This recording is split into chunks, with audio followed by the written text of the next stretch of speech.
Mga kabombo kanang iti 128 barangays iti syudad ti Baguio at danbati nakitkita yo anang imuntar ti MRF iti masakupan dagitoy a barangay.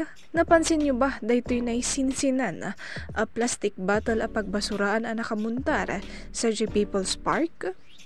Well, dayta ti intay amun ita iti pakaistoryaan ti naso a creative MRF ti barangay a Malcolm Square.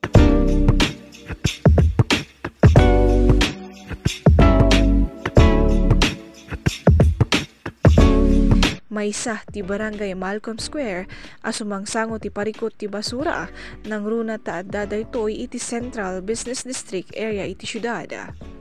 Gapoy ti dayta na panunutan ti kapitan ti naso a barangay ani Imran Banyaga ti agaramid ti maysa asinan bote a mabalin a pagbasuraan iti plastic bottle dagiti bystanders wenno passers-by. Maysa rason no apay anaramid daytoy asinsinan na bote ket gaputa mabalin a kasla art daytoy which is nakaayayo daytoy iti mata ti tao kumpara no box laang daytoy ti screen a nakakabil laang dita.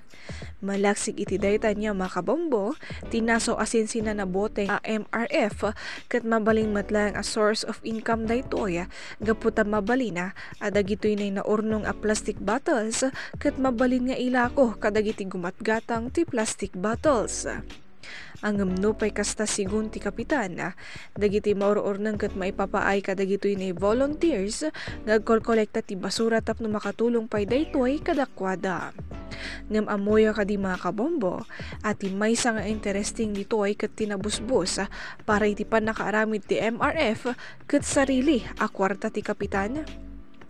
Which is, take note mga kabombo, daytoy kumaket ag serbikas leksyon wenno pagadalan ken pagtuladan ano kayat ti maysa nga individual a makatulong ti umno a panakamanihara, panakasegregate ken panakabawas ti basura ket mangaramid dagitoy iti pamuspusan uray awan ti kunat uray awan iti pondo kunatayon a nagtaud iti lokal a gobyerno wenno saan no kayat tayo at tumulong saan tayo amang namnama ti tulong manipod iti sabali a tao.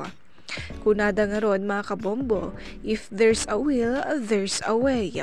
Ngam no adda pay lang ti palusot mo ay ket saan ka talaga a desidido at tumulong iti pagsayaatan ti aglawlaw.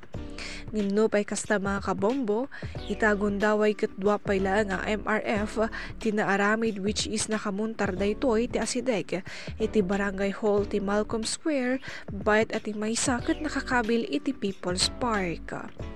Sipod na imuntar dagitoy idi May 29, 2025 namindwala ang daytoy analukatan no sa dino ket dumanon dayta iti 32.8 kilos tinaurnong a plastic bottles. Daytoy anya mga kabombo ket experimental paylaang ngam no pay kasta mayat met ti outcome na daytoy iti panakamuntar ti nasao a MRF. Ang mga kabombo maysa a question kada tayo amin katno tayo ba a masuruan ti umno a disiplina para iti panagbasura. Sana rin panawagan ko rin sa lahat na ang itapon lang diyan yung talagang mga empty bottles, wag lang nila haluan ng kahit mga basura nila tinatapon lang diyan. Nupay kasta mga kabombo, ag serbi ko makas pagwada na itinaramid ti naso a barangay kadagiti da dumapay matlang nga barangay ken kadagiti publiko. Sana po lahat ng barangay sa City of Baguio magkaroon po ng ganyan dahil malaking tulong din sa mga nakakalat ng mga empty bottles. At alam mga kabombo dita manen ang naglepas ti topiko tayo ita para iti environment segment iti Good Morning Philippines. Padaanan pay dagiti sumaruno pay at topiko tayo inton sumaruno alawas. Shock ni Bombo Novi Organo Person number 1 and most trusted radio network in the country, Bombo Radio Philippines. Basta Radio Bombo!